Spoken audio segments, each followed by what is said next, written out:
Hi, my name is Nick, and today I'm going to show you one of many ways to make a planter for vegetables using wooden pallets. This links in with Transition Sterling's ethos because we're using wooden planks that have come from trees that have already been felled and processed to grow veg at home, which reduces our carbon footprint. I'm going to run you through what tools we need to make the planter. So firstly, when dismantling the pallet, we need a crowbar and a hammer for removing the nails, some form of ear protection because it can be quite loud, and some protective footwear with steel soles. And for measuring up the planks, we need a tape measure and a pencil. And for cutting the planks, we want a handsaw. And then for assembling the planter, we want screws and a screwdriver, and even better if you have one, an impact driver or a power drill with the right connecting little screws. The first step is to dismantle the pallet. To do that, we're going to use the crowbar and the hammer to lever up the planks.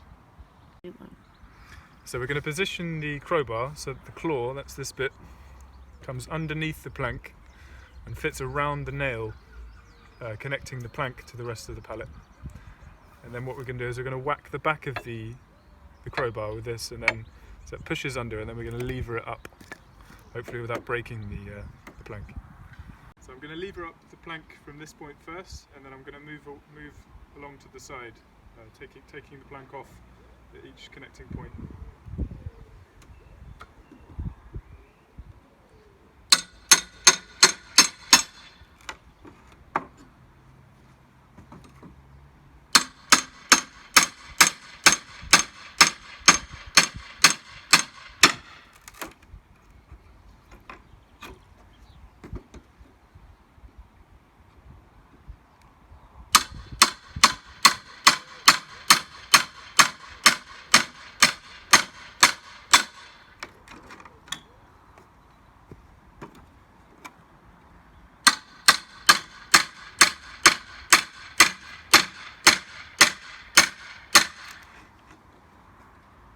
We can normally just lift it off the last part.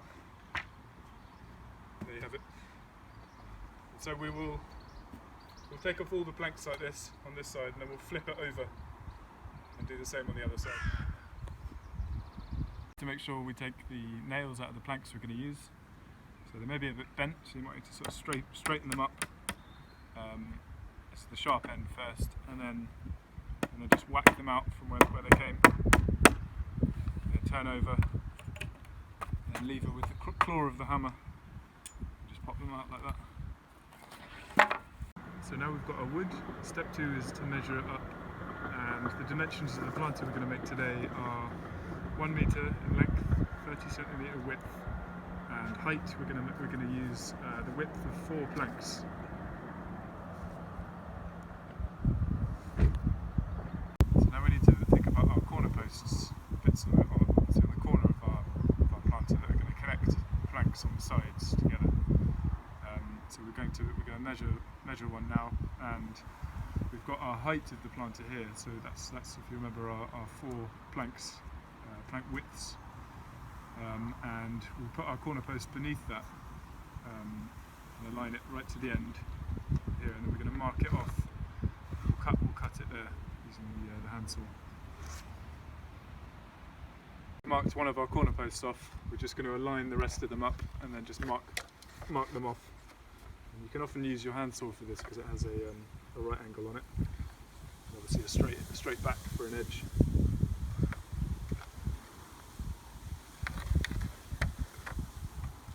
And then we'll cut those up.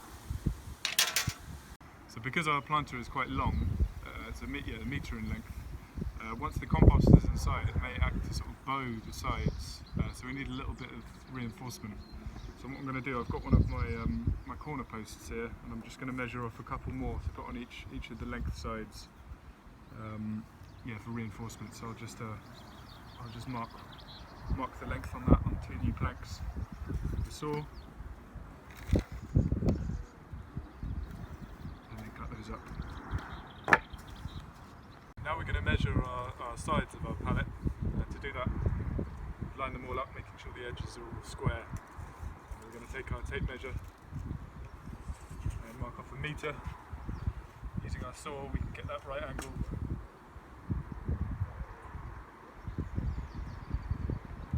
And then just mark it off. And we're going to need to do this twice because this is the planks just for one side. Now we're going to measure up the planks for the ends of the planter, which are going to be 30 centimetres. So again, we line up our planks.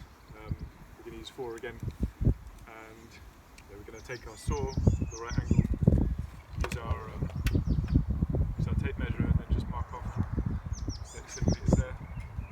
And we'll need to do this twice because obviously 2 ends. So now we need to measure the bottom, the planks to cover the bottom, and to do that we need to measure the width of our planks. So this is 9 centimetres, and we know already that the length of our planter is a metre. So I think we'll do 9 of these because we don't need to cover the entire length of the planter. Some holes are fine, you know, for drainage and whatever. So yeah, I'll just mark off again using the saw and the tape measure. Just 30 centimetres, which is the width of our planter.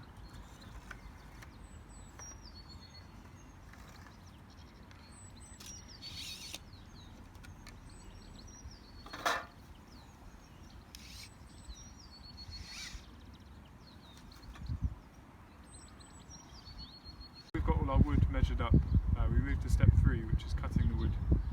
And to do that, we need a stable workbench if you have one. But here I'm using a picnic table with something solid.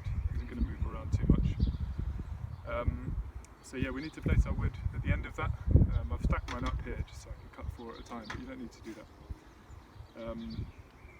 So in terms of saw safety, want to stand to the side really. Yeah, making sure that your hand is away from the wood. You're pressing quite hard on it to make it really stable while you cut it. And then when using the saw, you want to sort of score at the start of your line with a backward stroke of the saw. So you've got a something for the saw to catch into. Make sure you get the right line, and then in terms of the motion of the saw for cutting, it's the pushing motion that you'll exaggerate to really drive through the wood.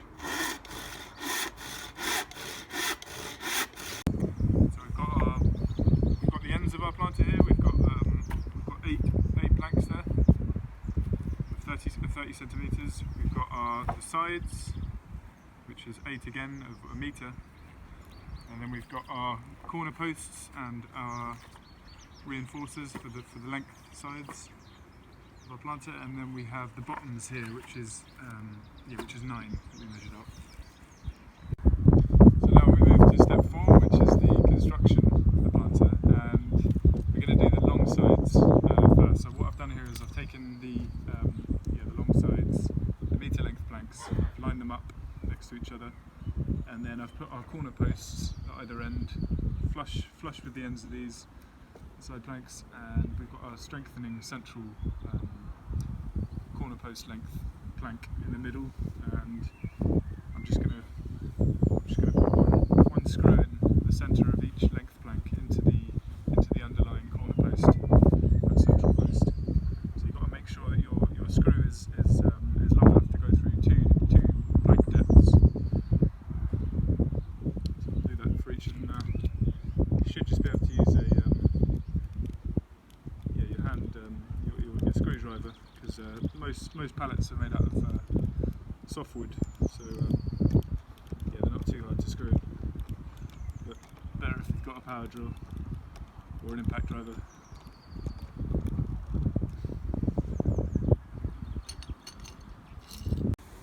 So now we've screwed in our long side, including the corner posts to the side planks which are beneath.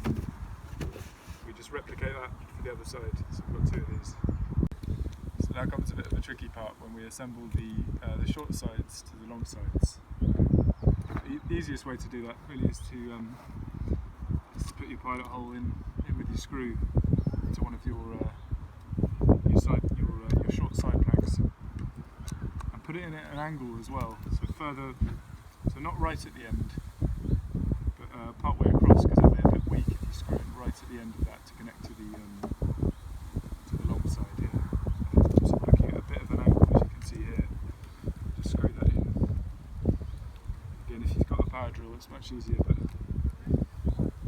then once you've got that sort of poking through, just about see that.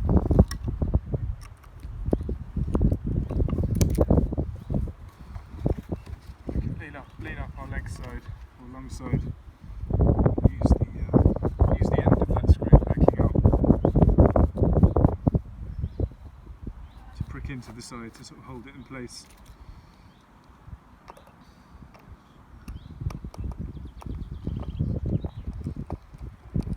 Just screw it in, making sure that it comes right to the end.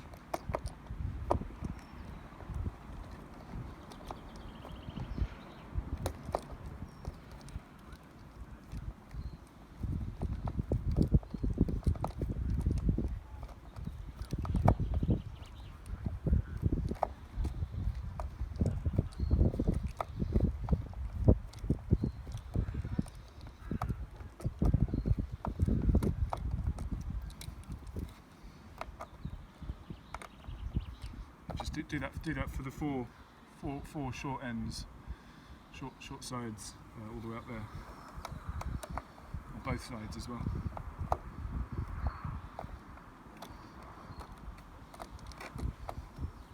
So I've now screwed on all of the short side planks onto one of our long sides, or both sides of one of them.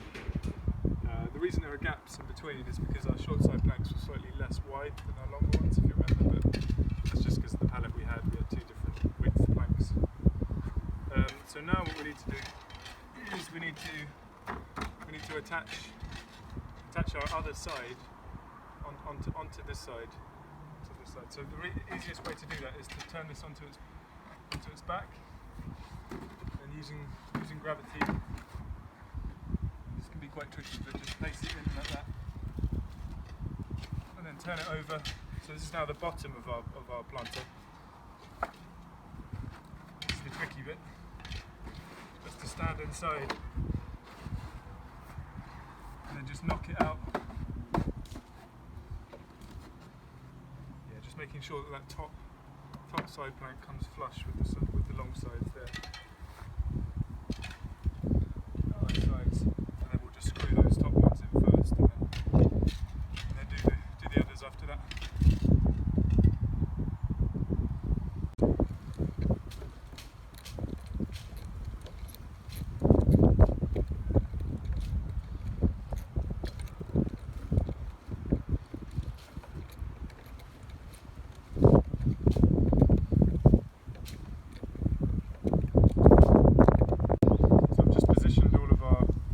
Base planks onto the bottom of the planter before screwing them in. We've got a bit of a gap in between each because we made sure that we didn't have quite enough, I suppose, to cover the full metre, but that would be good for drainage as well. So when we screw it in, we want to come at a bit of an angle, so not straight down. So on the corner, because of the corner posts and the central strengthening post, at those points when we're screwing it in, we can come a bit further to the centre of the plank we're screwing in. But otherwise, because we've just got the planks on the long sides to screw into, we'll have to come a bit further over. But that'll be alright.